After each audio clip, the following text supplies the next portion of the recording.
Cool. This Right. what So there we first go. question was about AI as well for this live session, I think. Yeah. So the session with Marcus was quite interesting because it was about theory of constraints. And he was talking about how, I mean, he's a programmer, and obviously when you're a programmer, it's a bit tough when you break your fingers, and that's what happened to him.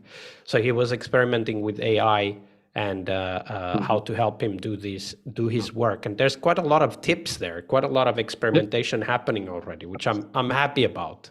Yeah, absolutely. No, this is a high priority topic for us as well on multiple levels, both experimenting, but as well looking at the legal side. So yeah, absolutely. You heard about Amazon? Sorry, not Amazon. Samsung got caught adding code to the ChatGPT knowledge base, and some of that code, of course, is proprietary, so they're not supposed to share it. So the big companies are investing in creating their own models to have in-house. Yeah.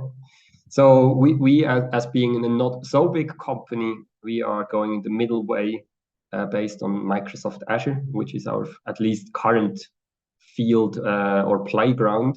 So just using, for example, a GPT-4 model and the ChatGPT web application on our own Azure tenant. So this way we can keep or separated. We have and we have there you have at least a promise or a contract that the data you input into for querying the model is not used for training purposes, which is definitely not the case for the public offerings. And so this is one direction we are currently playing around. And the other thing, of course, is looking at it from the legal perspective together with our customers. What do we need them to sign, and what do we need to provide as securities in terms of or commitments, what to do and what not to do with the different tools, etc. So very interesting developments there. And of course, for an agile process, this will support us as well.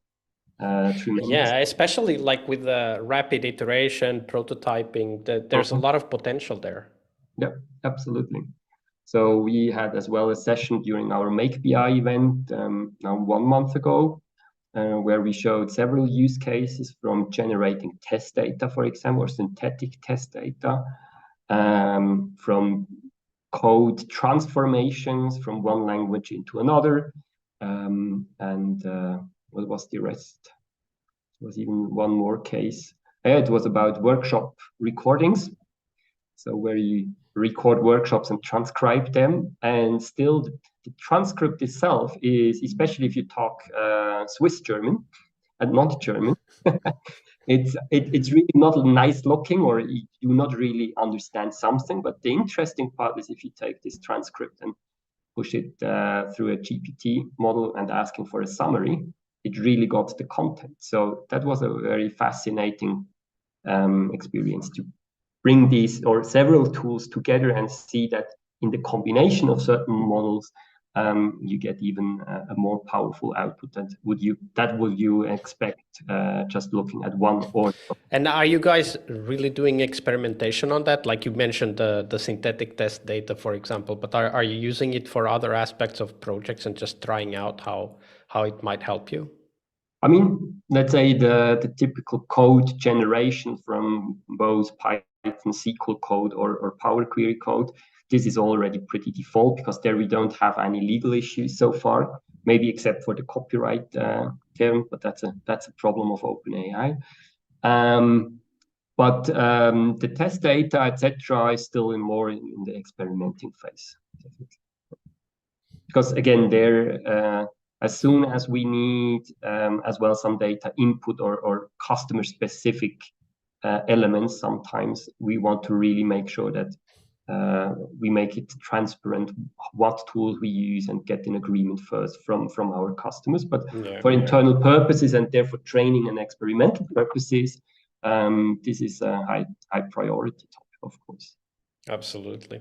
Well, welcome everybody. We are at the top of the hour. We have with us Raphael Branger, who's the author of How to Succeed with Agile Business Intelligence. He has a better copy there with him he can show.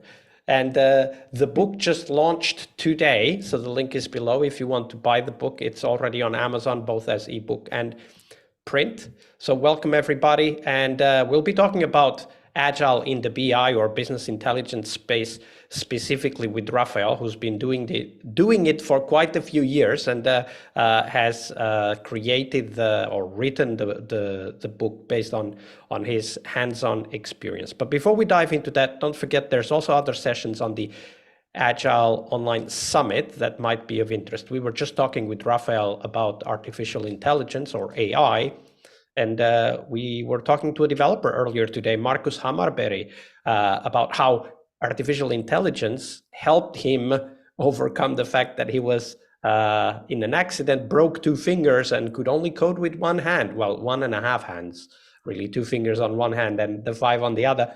But check that out. It's all at agileonlinesummit.com. But now it's time for Agile BI with Raphael. So Raphael, tell us a little bit more about yourself and how did you get started with writing a book? I know it's not an easy project to write a book. Absolutely not. Even though you convinced me with the 48-hour method, it took a few hours more, but that's another topic then. But back to my background. So my name is Raphael, and I'm a business intelligence consultant since 2002. So I'm in the field for more than 20 years now. And in the beginning, of course, of my career, I worked mostly in waterfall kind of projects. And maybe we can touch later on one experience where I really had the experience. Okay, I don't want to experience that once more, that approach fails so catastrophically that I then found my way reading books about agile business intelligence. But what I recognized later on when I applied that into practice was that there was no book or dedicated literature around for business people. And I think that was one of the main reasons I wanted to write a book specifically addressing people from controlling, marketing, finance, etc., and explain them how an agile process might work in the BI or data domain. Yeah, and we actually, in that 48 hours workshop that you just mentioned, we actually created the skeleton of the book. There were some changes after that. But at that time, you and your, at that time, co-author tried to focus on a clear avatar, right? Like one of the things we did was to have a clear avatar or persona for the book, who the book was for. Can you share with our audience, like what was the thinking and why did you decide to go with that? And who was the avatar, actually? Because it was based on a real life person. Exactly. So if Wienand is listening today, you were our persona, or inspiring real person for the persona. And this guy is a controller, is a strategic business controller at one of our customers. And that's a typical phenomenon we recognized during the past maybe five to 8 years. Beforehand, most business intelligence initiatives were driven by IT departments, and correspondingly, let's say the lead for setting up such an initiative like business intelligence or building up a business intelligence system or platform, you name it, was always coming from an IT perspective. But during the last few years, this tremendously changed. And so this was the case with this persona. This guy was tasked with the activity to set up a project to deliver a new business intelligence system. So the project sponsor was the CFO of his company or this company. And what we recognized in that situation, but as well in many others in a very similar setup, was that people understand very well what they want to see in terms of maybe measures and the reportings in the end of the system, but they actually do not have a lot of background knowledge what it actually takes to build up such a system, what you need to think about, and as well, what would be a suitable project methodology to, let's say, to bring such a project to life. And that project methodology is actually one of the interesting aspects of the book. Of course, it describes the methodology that you guys use at IT Logics. And based on a real story, like you talked about Vinan, who's also the hero of the story with another name, of course. And for me, the interesting aspect is that you were really able to bring all of the agile principles, and you even talk about, how they are applied into a concrete context. And very often what we as agilists face is a different context than what we had before. And we might have the ideas, we might even know the basics and have a lot of experience in a certain context. But when you go into a different context, you need the specificity of that context. And you are actually, in the book, you explain a lot of the tools that you had to put in place, right, in order to enable agility, right? And that's, I think, one of the beauties of this book, is that it goes through all of those obstacles, one by one as they grow, right? Because you start always with small and then you grow the project. What were some of the key problems that you saw customers facing that you then explain and explore in the book to introduce those techniques? Yeah. So one of the first topics, and this is what we mention in a place, and maybe we can come back to what these places mean. It's Foundation Beach, so it's part of a fictitious city, and the place Foundation Beach actually addresses that often people, they just get the idea, okay, we need to introduce 2-week sprints and maybe hire a scrum master, and then we are agile. And what I want to bring in is to show people what it actually takes. So first of all, what is the background? Why should we do agile or apply these agile principles? And on the other hand, as well, show the challenges and name the challenges, what it takes becoming agile in the data domain, which is rather specific. And so this is how we structured as well the book in the end, to really look what it takes at the beginning of such an initiative. So we do not right away start with the agile development, but really what are the necessary preparations for an organization new to an agile process, but as well, and this is another topic we're going to explain in the book, it's not only about the process, it's also about the technology. You need a certain infrastructure or maturity in terms of infrastructure and automation processes, for example. And this is definitely something which a typical business user has no knowledge around, and where there are often then as well clashes between a business department and an IT department. And so we really try to bring these two perspectives, a more technical perspective, but as well a more process and business perspective together. So I really like that aspect, because you mentioned that sometimes there might be a conflict between IT and business on how to implement the project itself, because usually IT has a strong say in what actually gets done. But yeah, IT isn't necessarily much better placed to understand what agility means for the project than the businesses. And I think you in the book you actually tackle this problem head on, and you talk about how you guys do it. So talk us through that aspect of how to integrate agile business-minded people with potentially agile IT-minded people, but that don't really see the business side so well. So like how do you bring those together? Yeah.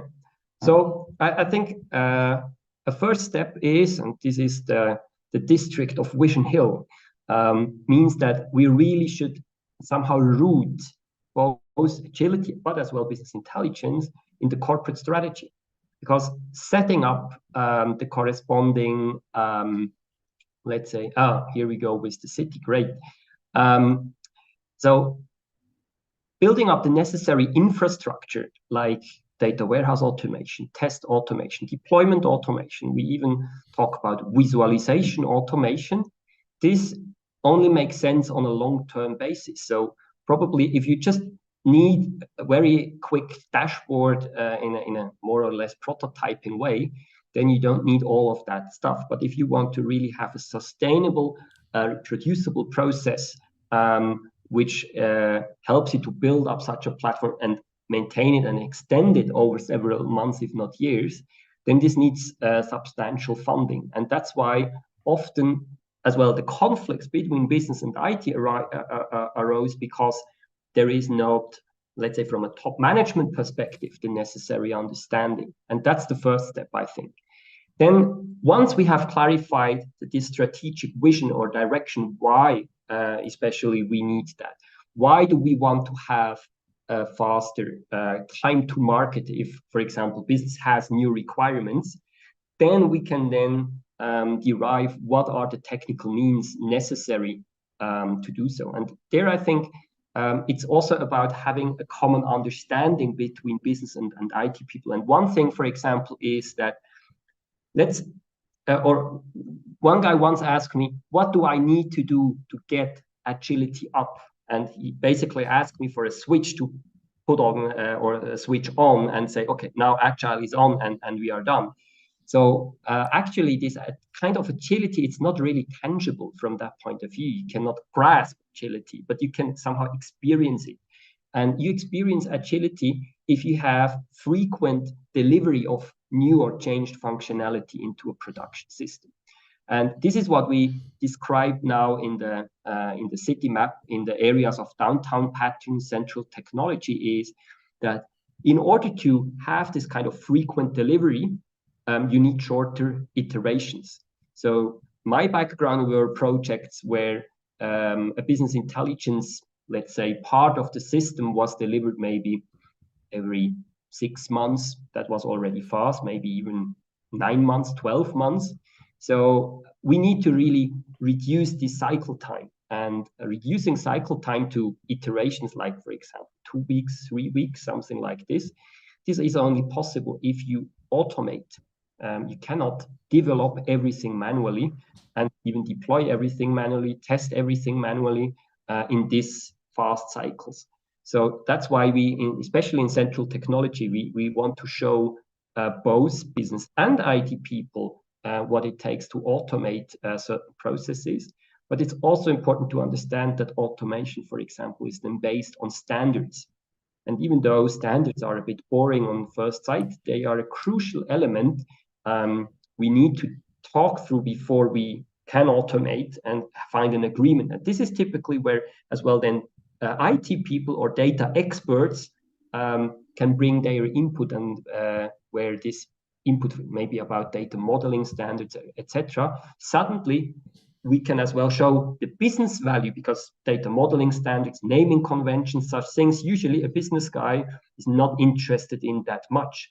But if we can show the link between, okay, we need to talk about this boring stuff as well, and we need to talk about the technology, about automation, is important in order to achieve a faster time to market for these business requirements.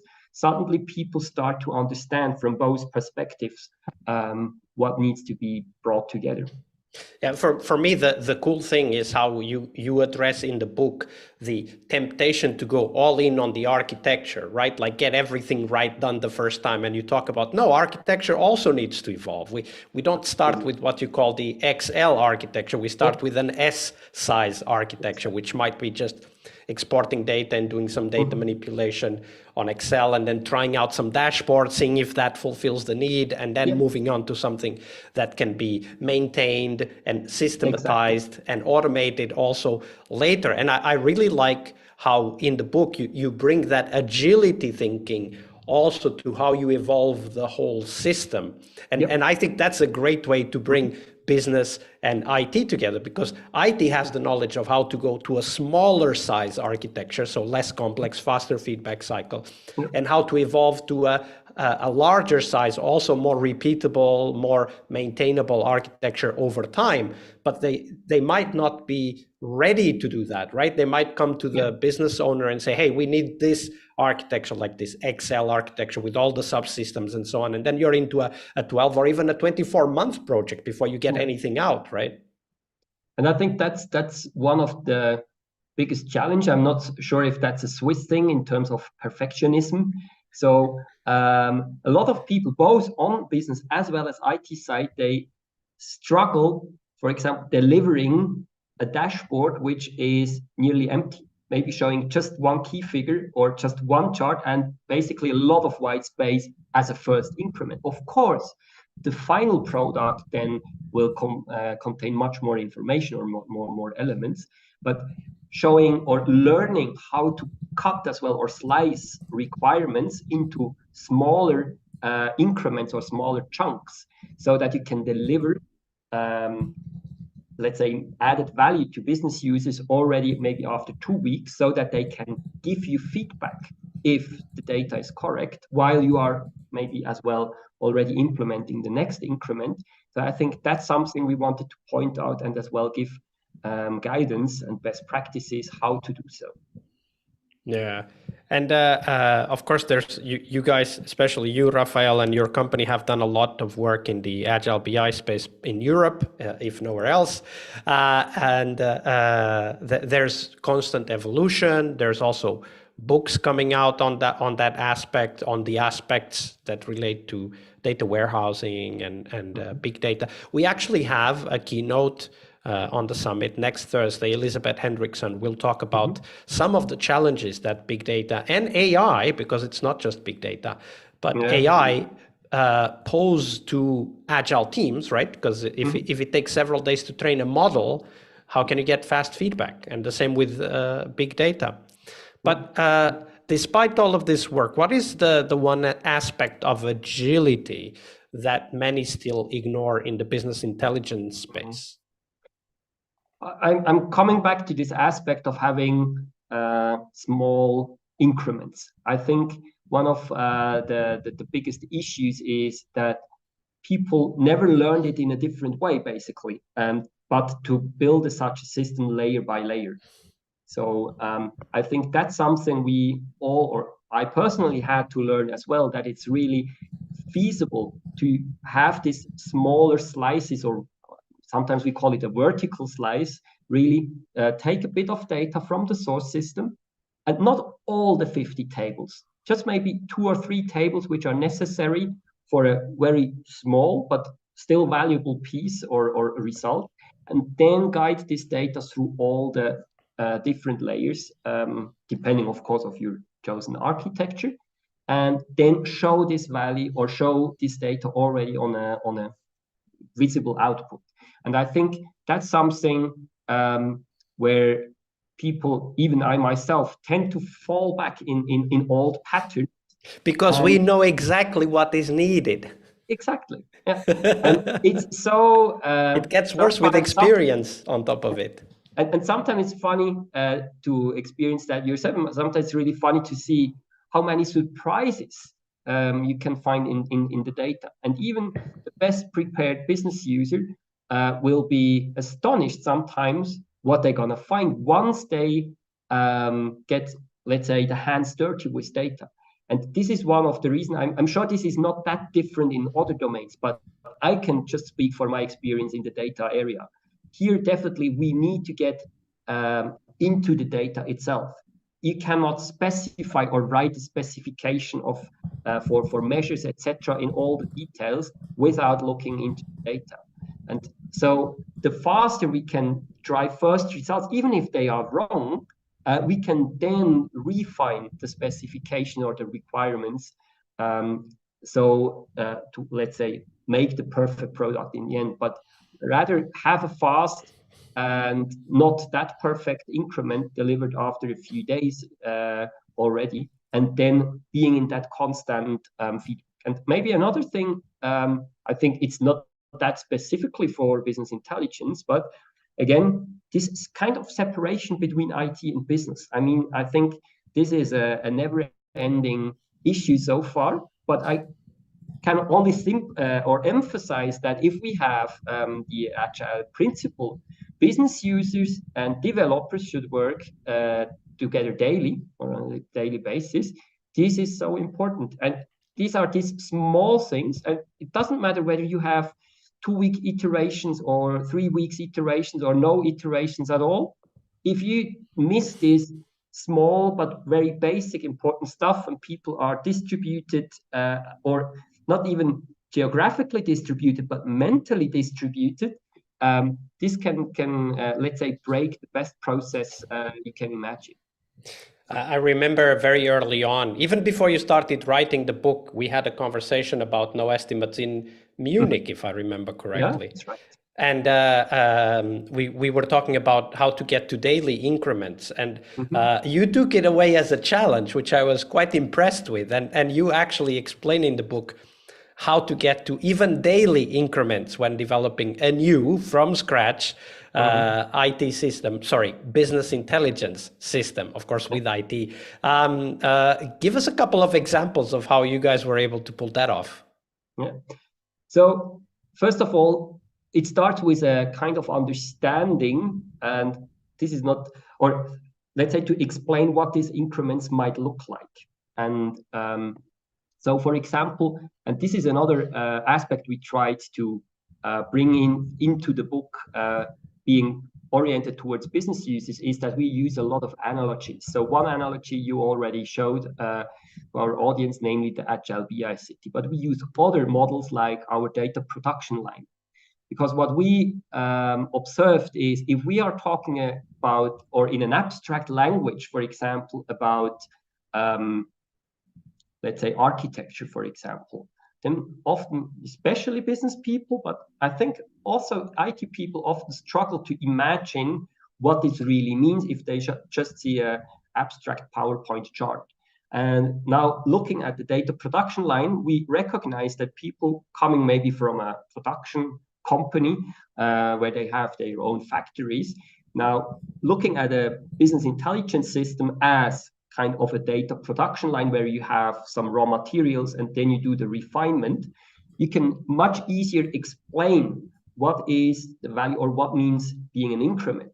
And now looking at these small increments, for example, we defined, okay, we have a first kind of increment where it's really about taking source data and bring it into a historized archive layer.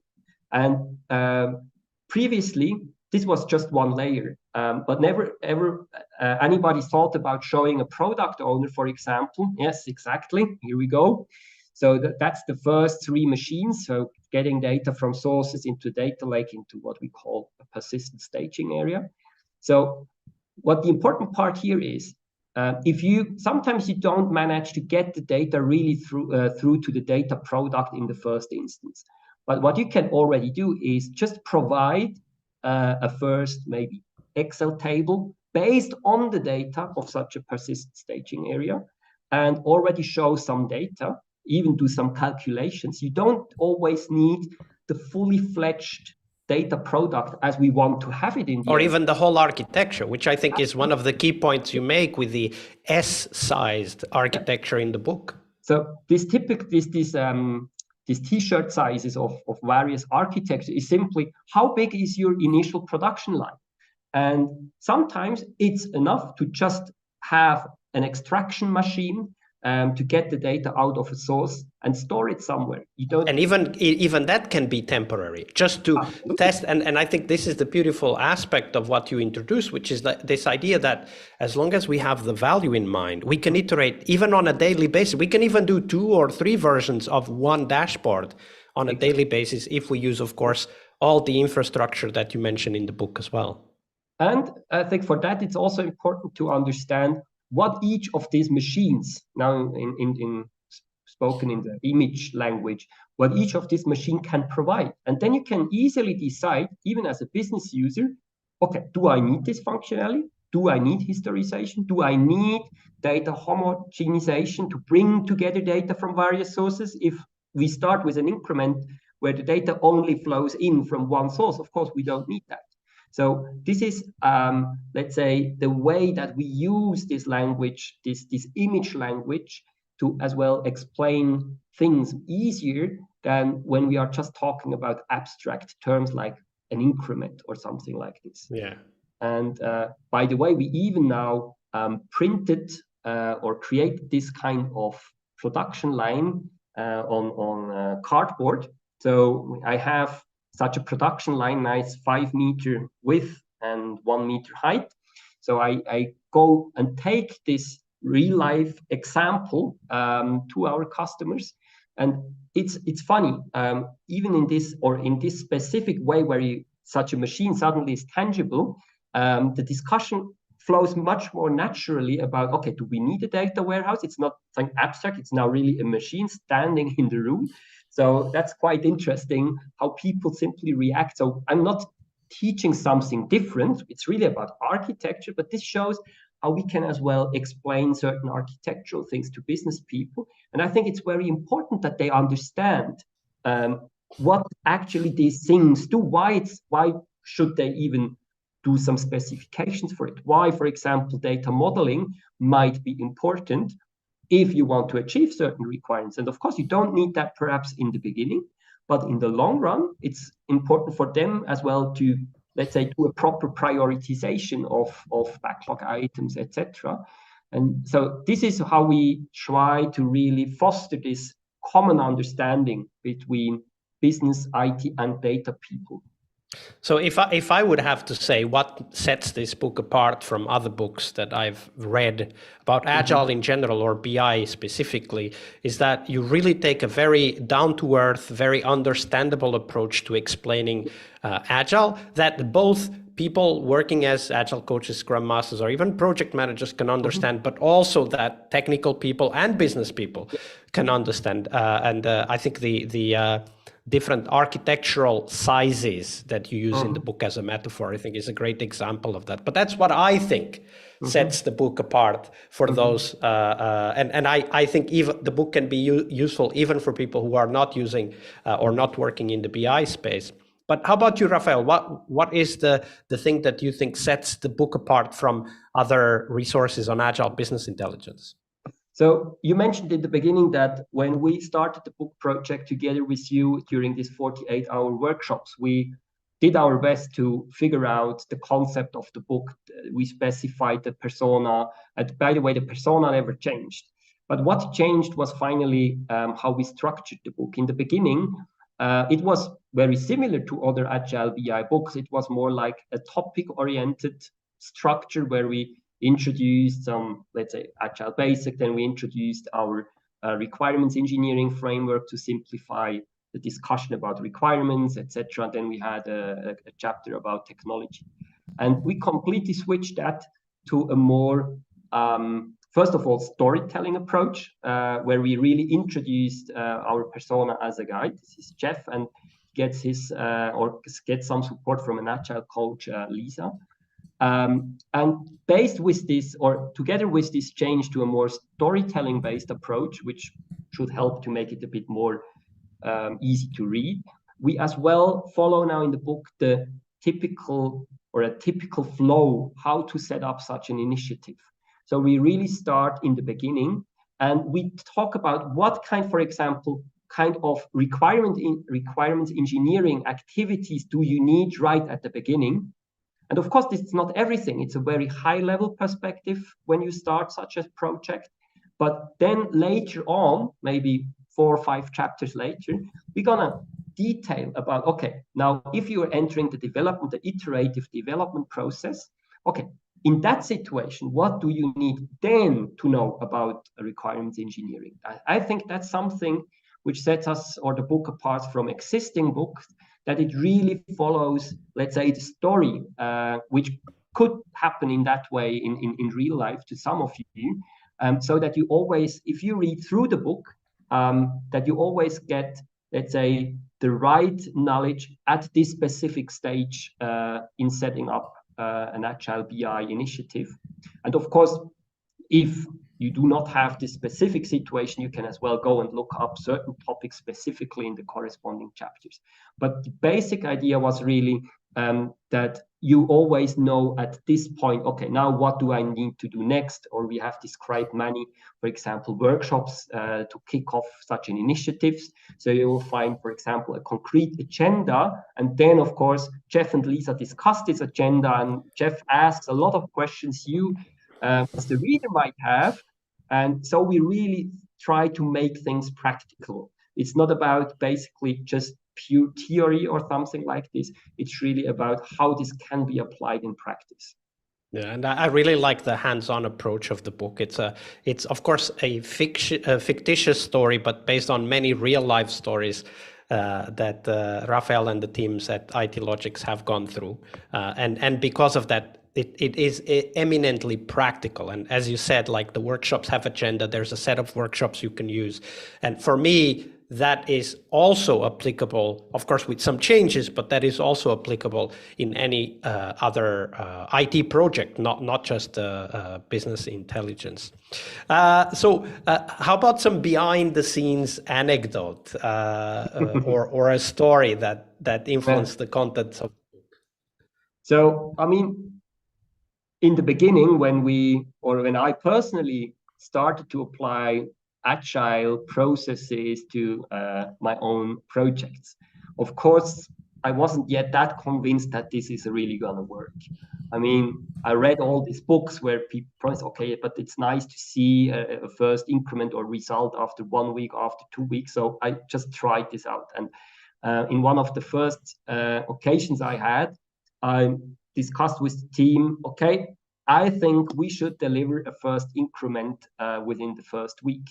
And even the project sponsor, as the CFO, was present. And actually, everybody, I mean, they were nice with me. They said, okay, let's try this. But to be honest, I think not even I myself really believed it that this will gonna work.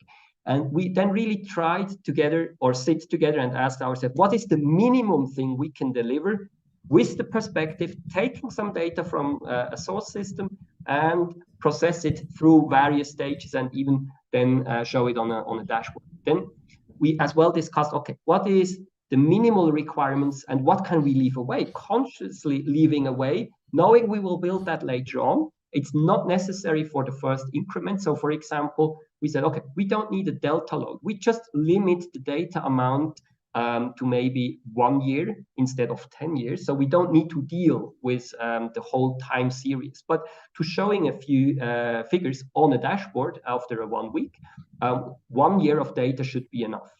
So we took several such decisions, and it was for me the most, let's say, impressive moment when the CFO went back for the sprint planning 1 week later.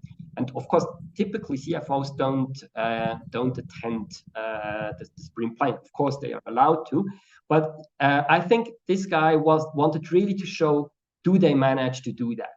And I really remember we then started with the live demo of this first dashboard page. It was, as I described it before, more or less empty, but we showed one chart with one figure over several months, maybe a few calculations. And if you look at the face of the CFO and of course as well of the team members, but this was really like a surprise. I mean, they are used to so many IT and 6 months, 12 months. Exactly. And even then, things are not looking very great. You have a lot of delays and issues, etc. But this really gave us the trust from this project sponsor to trust the team they're gonna deliver something.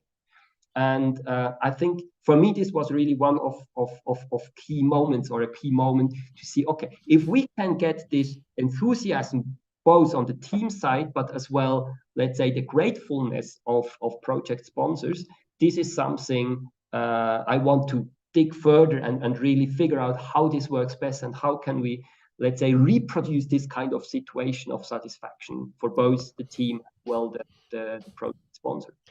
Absolutely. And what you said, right? Like seeing the satisfaction and surprise in the CFO's face when you showed something, that is worth a lot. And of course, I'm pretty sure the team was very proud of having pulled it off at that time, because at that time they were just getting started with delivering 1 week increments, right? And these days, of course, you guys are delivering even daily increments when that's necessary. Of course, we've been talking about the book, and obviously everybody can go and get the book on Amazon. The link is below in the description. But from your perspective as the author, what do you want people to get out of the book and really do something about later with that knowledge? So my hope is that people understand having or talking about agility is not about it's not about just yet another project management methods. And of course, there are various ways how you can, let's say, deal with a project. And especially as you mentioned that before, it's also always about the context. But what I think, or what I hope, is that people really understand what is, let's say, the problem agility is really the answer to. It's really about having a shorter time to market. So in a very increasingly competitive environment, we are not doing neither agile nor business intelligence just because it's so nice, etc. But we really want to create a value for businesses. So to either optimize their profit or reduce cost, etc., or do something good to the environment by analyzing environmental data, etc. So it's really about supporting these overall goals. And so for achieving this goal, we really need to work together, both from a business perspective, from a data perspective, from an IT perspective. And I hope that this book will help to really foster this, let's say, this joint effort to do something good and to change something in organizations, because I also experience how frustrating situations can be if people do not really understand each other, because they are just talking on different levels about things they do not understand. So I really think or hope that the book can help to foster as well this common understanding to then achieve a better result altogether.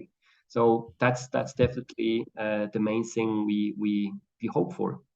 Absolutely. And of course, Raphael gives the right tools in the book for you to be able to do that as well. So thank you, Raphael. Thank you for sharing all of these ideas and also sparks and challenges with the audience for them to try out. Where can people find out more about you and the work that you're doing? So my personal website is raphaelbranger.com, where you find a lot of my activities, and of course my company. It's it-logic.ch, or as you might have seen in the invitation, it's the agilebibook.com, where you can read more about the book itself.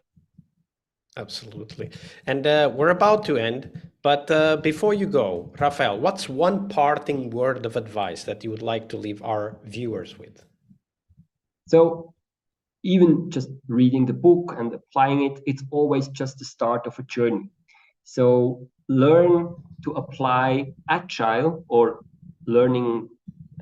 applying this Agile methodology in an Agile way. Don't expect you to be having a perfect process right from the beginning, but it's really a learning journey, and the book should support you in this journey. So try with a few first steps, and then improve, or let's say, as Agile says, inspect and adapt, and getting better every day. Absolutely. Inspect and adapt and get better every day. Raphael, thank you very much for your generosity with your time and your knowledge.